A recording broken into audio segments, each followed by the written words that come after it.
Look at the result. Oh, give me a break. Oh God. Please, for the love of my heart, knock before you come in next time. God. Alright guys, welcome back. Today we're going to be taking a look at some more TikTok art tutorials. I feel like despite having done so many of these videos, looking at so many tutorials on TikTok, I still know nothing. How to paint hair. Before I begin, I make sure all of my materials are in order and ready to go. I carefully clean all of my brushes and knives, replenish my mixing medium, and continue to build my towers of paint where a civilization of color creatures has recently formed. When it comes to painting hair, as well as many other things, it's important not to become overwhelmed with details. Start by identifying the hair in chunks and larger segments. Add in shadows that peek through the body of the hair, and also the wavy areas that reflect light to complete the base of the painting. When it comes to the highlight layers, put effort into making your brushstrokes more pronounced, giving the illusion of smaller segments of hair. Continue highlighting everywhere the hair is most exposed to the light, following the contour of the curls. Then for the shiniest areas, make the strokes thick and defined to describe even smaller segments. Finally, some delicate single strands. Thanks for watching, and don't forget to save this video. That is so good. Andrew, the humor, the production, the painting itself, everything is on point, man. And how the heck do you work so small, man? This is super impressive. This is gonna have to be a 10 out of 10, and we're off to a fantastic start.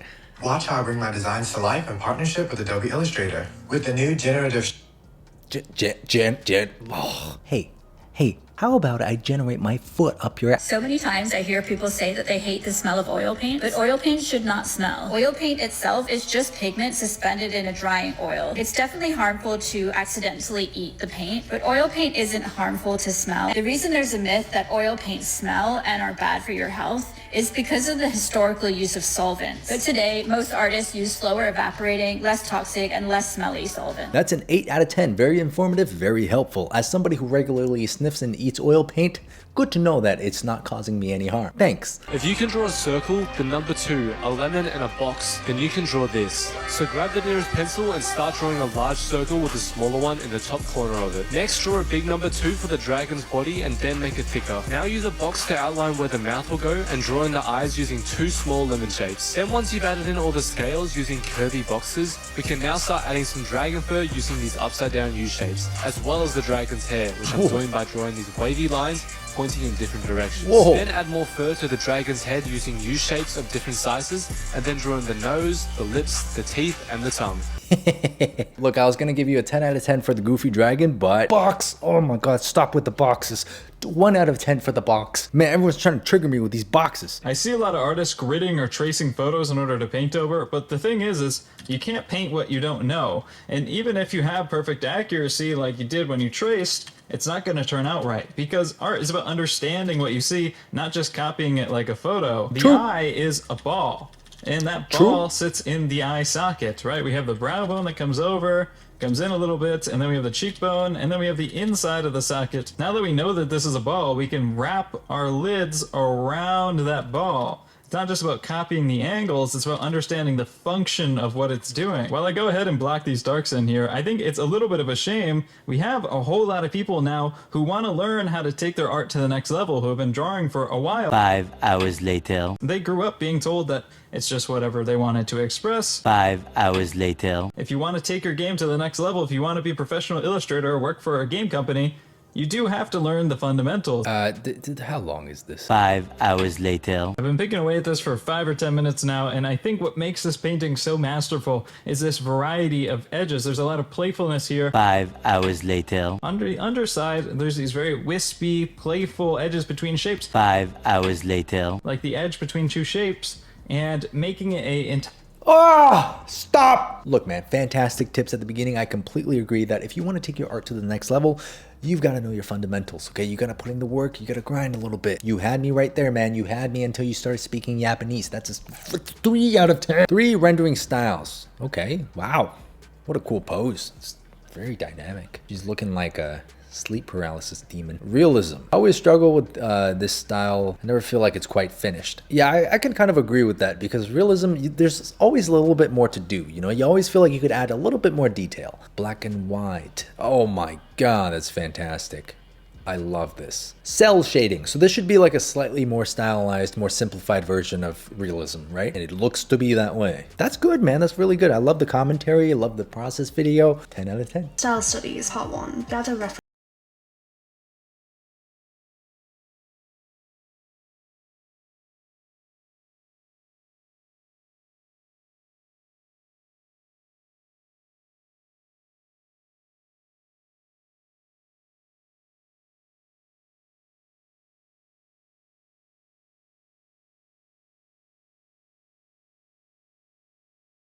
resemble yours. Look, you point me in the direction of whoever taught you to use a box like that, and I will stick my stylus so far up their nose. The box has no place here, man.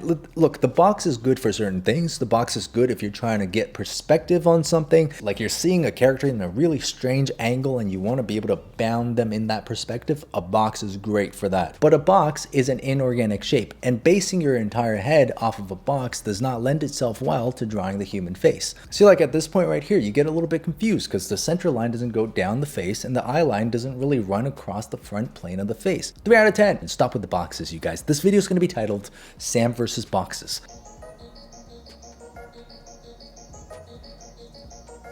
Are you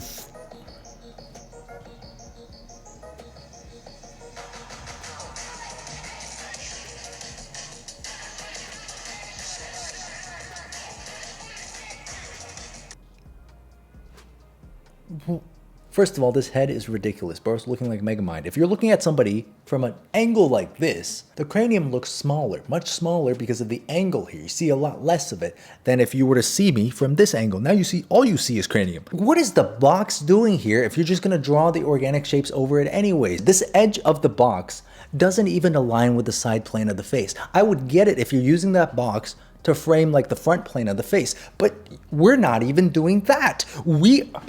God, 1 out of 10. Give me a break. Look at the result, huh? I have found the method. You have not found the method. Take out the OD in method. That's what you found. Y'all hear the sirens outside?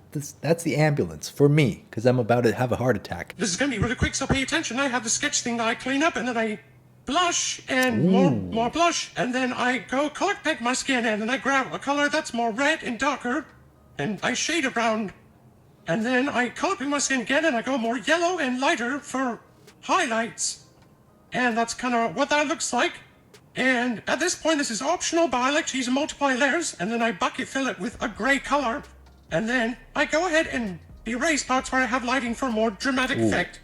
And then this is how I shade my skin, in case you wanted this. Oh, interesting. You mapped out where the highlights and the shadows are going to be on the face. That's cool. That's cool. Now, the only thing to keep in mind here is that the highlights aren't always going to be a yellowish color. If you're standing in blue light, the highlight's going to be blue. So especially if you're drawing a character in some kind of environment, pay attention to the lighting in that environment. If there's a pink light, the highlights will be pink. If there's a red light, the highlights will be red. And likewise, shadows aren't always going to be a darker, redder color. It depends on the environment that your character's in. So if your character's standing somewhere like outside where there's blue ambient light from the sky, the shadows are going to have a bluish shift. All right, simple, but you get the idea. That's a 7 out of 10. Good job. Beginner artists need to stop drawing their female torsos like this. Honestly, this is just way too stiff, and do not. Instead, try using the fortune cookie method. Basically, all you're gonna want to do is use this shape for most of your torso. This will make your poses look a lot more dynamic, and it's way easier to maneuver and think about it in your head. Because this is way easier to think about, you can actually draw more complex poses way easier, which will make your art way better. Now, hopefully this leveled up your art game. I'm so confused. What shape? What you're gonna want to do is use this shape for most of your torso. This will make your... Am I stupid? I'm trying to get this. I don't understand. This shape for most of your torso. This will make... What shape? That's the shape? Okay, I get it. No, but the reason that shape is shaped that way is because your rib cage is shaped that way. So if you ever look at a human skeleton, your rib cage does kind of look like a folded up fortune cookie. So I get where he's coming from. And if you've never seen a human skeleton, what are you waiting for? Your enemy is out there. 6 out of 10. A little bit too fast for my old man brain. When I draw heads, I don't use a circle.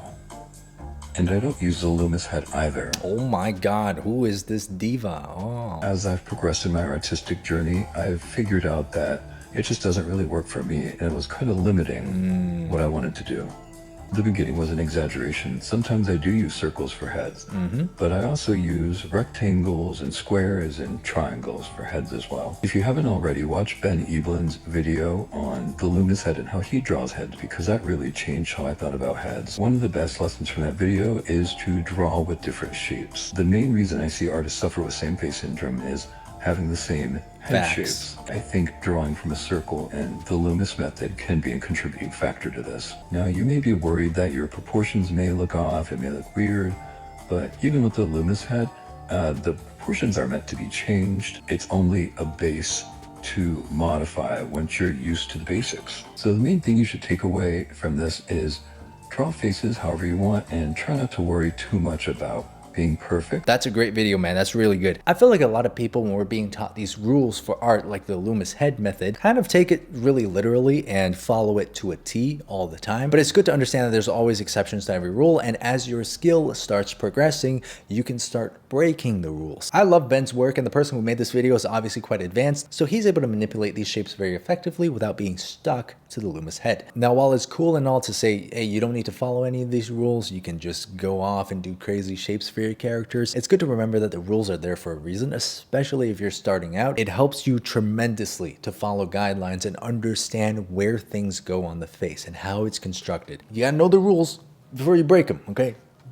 Baby steps, 10 out of 10. Those are some TikTok art tutorials for today. I think overall we did pretty good, except the boxes made a huge comeback today. I don't know why. I'm genuinely scared for the babies. What's going on? Anyways, guys, subscribe to my channel if you want to see more art-related content. Check out my Patreon for monthly tutorials, and I'll see you guys on the next video. Don't scare me again, I swear. Oh, my hip, Jesus. When you get older like me, I'm telling you, man, you're just gonna be sitting there and then randomly your hip just, oh, you're in pain. Just randomly. How did this happen? How have we gotten here, you know? Should have seen me back in my day. I was a monster. I was a beast. I would chug a bottle of tequila, jump into the ocean, let out a little fart, and just launch off from the surface of the planet. It was glorious.